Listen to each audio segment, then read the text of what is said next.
Donc, bonjour. Aujourd'hui, en fait, ma collègue et moi, on va vous présenter un appel de projet qui est en cours. Je vais commencer par me présenter. Moi, c'est Sophie Ouellette. Je suis biologiste et chargée de projet en environnement chez Agiro. J'y suis depuis maintenant déjà 5 ans. Puis sinon, ma collègue s'appelle Anouk Vive. Elle a fait un bac en sciences, un équivalent en France. Puis elle est en ce moment stagiaire en restauration de milieux naturels. Elle est en train de faire son master avec nous, dans le fond, cet été.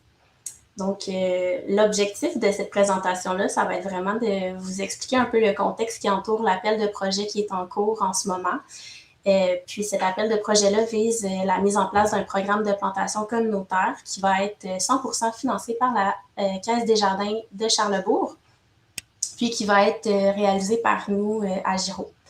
Donc, je vais débuter sans plus attendre. Pour commencer, qui sommes-nous à Giraud? En fait, on réalise des actions d'environnement et on collabore à des initiatives dans le but de protéger l'eau et les écosystèmes naturels qui font partie du bassin versant de la rivière Saint-Charles. Mais aussi, on apporte notre expertise avec d'autres, avec des partenaires régionaux, en fait, dans des champs d'intervention qui sont assez variés, qui sont les suivants: des programmes de suivi et de recherche sur la ressource en eau, des actions de restauration environnementale, la conservation des écosystèmes, puis aussi on fait beaucoup de formations et de sensibilisation relatives à la préservation de l'eau. Donc, je passe la parole à Anouk qui va vous parler des avantages de la végétation en milieu urbain. Donc, le projet qu'on vous présente aujourd'hui, il permet de réintroduire de la végétation en ville. Et ça répond à plusieurs des thématiques que vous a présentées Sophie juste avant. Parce qu'il y a plein d'intérêts au fait de végétaliser des milieux urbains. Le plus évident, c'est que ça rend le cadre de vie plus agréable, puisque ça permet d'avoir pour tous un accès à la nature qui est plus facile. Mais il y a plein d'autres intérêts. Par exemple, ça permet de créer des îlots de fraîcheur et de moins subir les canicules en été. Ça permet de réguler tout ce qui est quantité d'eau lorsqu'on a de la pluie et du ruissellement et d'avoir moins d'inondations. Ça permet aussi de réguler la qualité de l'eau parce que la végétation, c'est un effet qui est filtrant. Et puis ça permet des refuges pour les animaux et les plantes.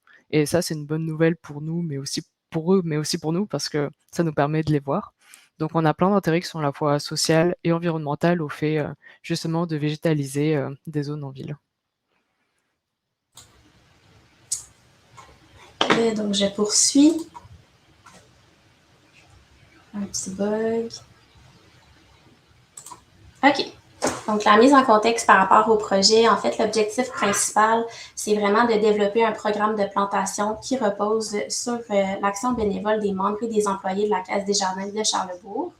Le territoire ciblé, en fait, c'est le territoire de la Caisse des jardins de Charlebourg, donc les secteurs de Le Bourgneuf, Charlebourg, Orsainville et Lac-Saint-Charles de la Ville de Québec, la municipalité de Lac-Beauport, la municipalité de Stoneham et Tewksbury, et aussi la ville du Lac-de-Lage. Donc là, cette année, on est vraiment en planification du programme.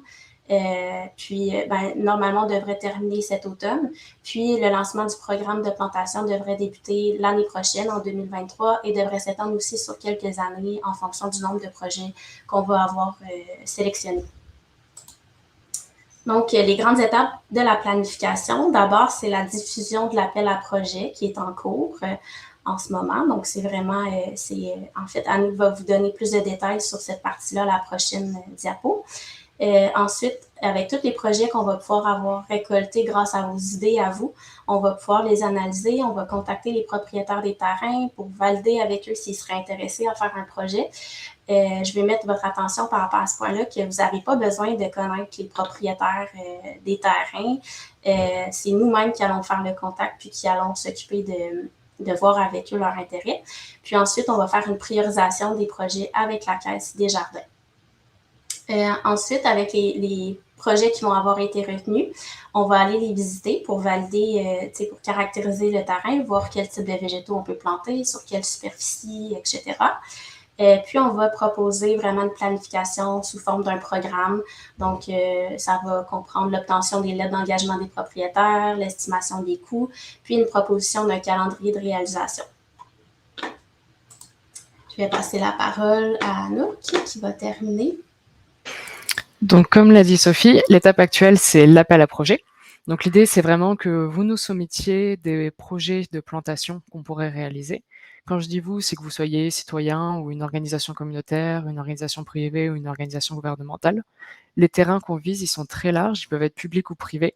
L'important, c'est qu'ils accueillent du public, qui soit accessible à une communauté. Par exemple, une cour d'école, c'est un terrain qui est privé, mais on pourrait très bien le végétaliser parce que justement, ça accueille une communauté. Vous n'avez pas besoin, comme on l'a dit précédemment, d'être propriétaire du terrain pour proposer un projet. Vous n'avez pas besoin non plus de vous poser vraiment la question de la faisabilité. Nous, on va ensuite se pencher derrière sur ces questions-là et contacter les propriétaires. Là, l'idée, c'est vraiment que vous vous laissiez libre cours à votre créativité, que vous nous soumettiez un maximum de projets possibles. On les réalisera pas forcément tous, mais plus on en a et plus on pourra en réaliser. Donc l'idée, c'est d'en partager avant le 1er juillet. Pour ça, il suffit de remplir notre formulaire. Donc vous y avez accès via le QR code qui est sur l'image ou sur notre site en suivant le chemin qui est indiqué. Si vous avez plusieurs idées de projet, il faut soumettre plusieurs formulaires. C'est un formulaire par idée de projet. Et si vous avez des questions, vous pouvez nous les poser maintenant. Sinon, vous pouvez commenter aussi la publication Facebook pour que tout le monde puisse voir la question et voir les réponses.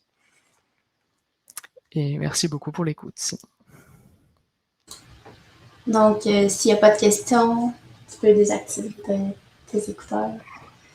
S'il n'y a pas de questions, tout de suite, on va cesser la présentation. Puis, vous pouvez me contacter aussi au bureau. Vous avez mes coordonnées si vous allez sur le site Internet d'Agiro. Vous appelez aussi directement par téléphone. On va être disponible pour répondre à vos questions aussi comme ça. Merci beaucoup.